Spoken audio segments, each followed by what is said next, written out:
Bonjour, cette petite vidéo sur la plage de Naoussa, un village de Paros, une île grecque dans la mer Égée, où je passe quelques jours. Et je voudrais parler aujourd'hui de la façon dont on se parle dans sa tête, les mots que l'on utilise pour décrire nos émotions. Et ces mots ont une influence sur notre humeur. Donc c'est de ça dont je voudrais parler avec vous aujourd'hui. Alors je partage tout ça avec vous dans un instant, mais avant tout, je vous propose de télécharger gratuitement l'e-book Booster votre cerveau, l'e-book qui rend plus intelligent, en cliquant juste sur le lien qui apparaît maintenant. Ça va mettre la vidéo en pause, vous aurez tranquillement le temps de télécharger l'e-book et de revenir ensuite à la vidéo. Alors peut-être l'avez-vous remarqué, mais quand on se parle, quand on décrit nos émotions, soit quand on se parle dans sa tête, soit quand on en parle aux autres, à haute voix, on a tendance à utiliser un peu toujours le même vocabulaire. Pour les émotions principales, par exemple, pour la colère, pour la tristesse, pour la peur.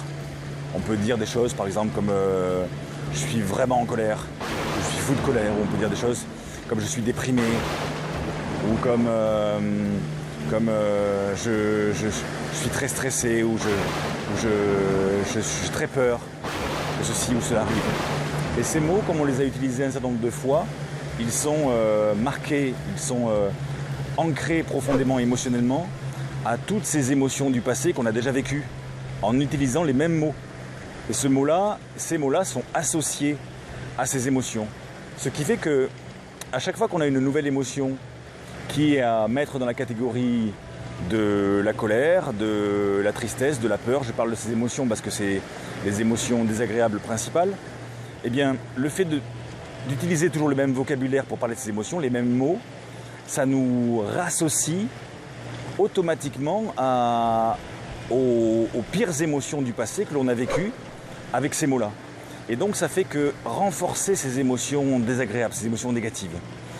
Donc ce que je voudrais vous proposer aujourd'hui, c'est de faire un petit test sur une semaine et de parler de vos émotions négatives lorsque vous en avez avec d'autres mots, avec des mots qui ont une portée inférieure, avec des mots qui ont tendance à diminuer cette émotion négative.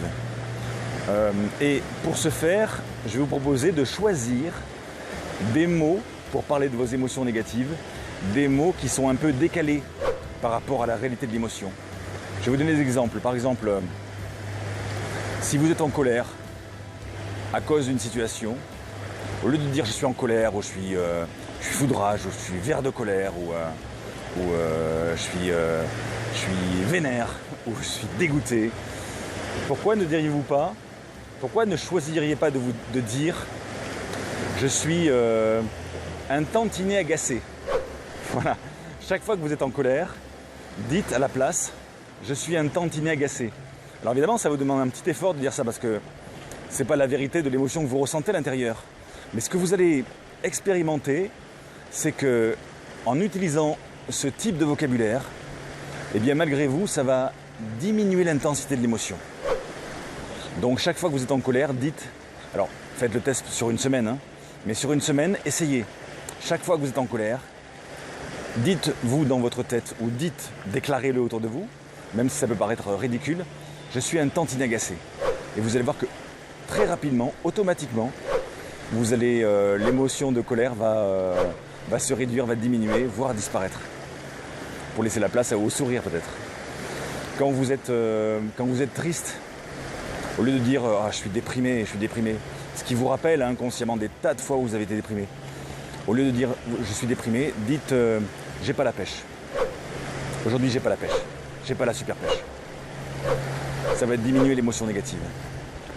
Quand vous avez peur, quand vous êtes soit super stressé, soit vraiment angoissé, au lieu de dire je suis très angoissé, je suis mort d'angoisse, dites quelque chose du type je suis un peu inquiet. À la place, forcez-vous à dire je suis un peu inquiet.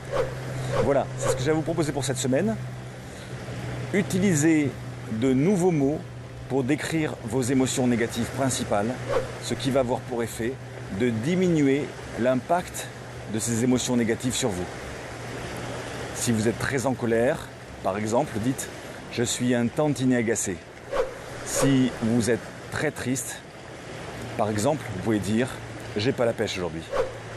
Et si vous avez très peur, vous êtes très angoissé, par exemple, vous pouvez dire « je suis un peu inquiet ». Je vous propose de faire ça pendant une semaine et de l'expérimenter et de mesurer l'impact que ça a sur votre humeur. Et puis, à l'inverse, quand vous avez des émotions positives, de la joie, de la surprise, quand vous êtes amoureux ou amoureuse, etc., rajoutez-en. Dites, au lieu de dire c'est bien ou c'est pas mal, dites c'est formidable, c'est merveilleux. Hein.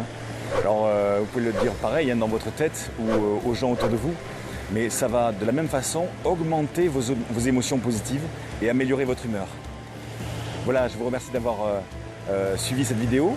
Je vous propose d'expérimenter pendant une semaine et de faire vos feedbacks sous la vidéo ici, dans la zone réservée aux commentaires.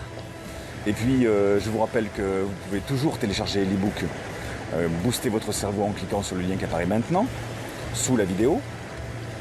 Et puis, toujours pareil, hein, j'ai besoin de vos approbations, hein, de vos validations et de vos partages. Donc, si cette vidéo vous a plu, n'hésitez pas à cliquer sur j'aime et à la partager autour de vous, à vos amis, aux gens que ça pourrait aider.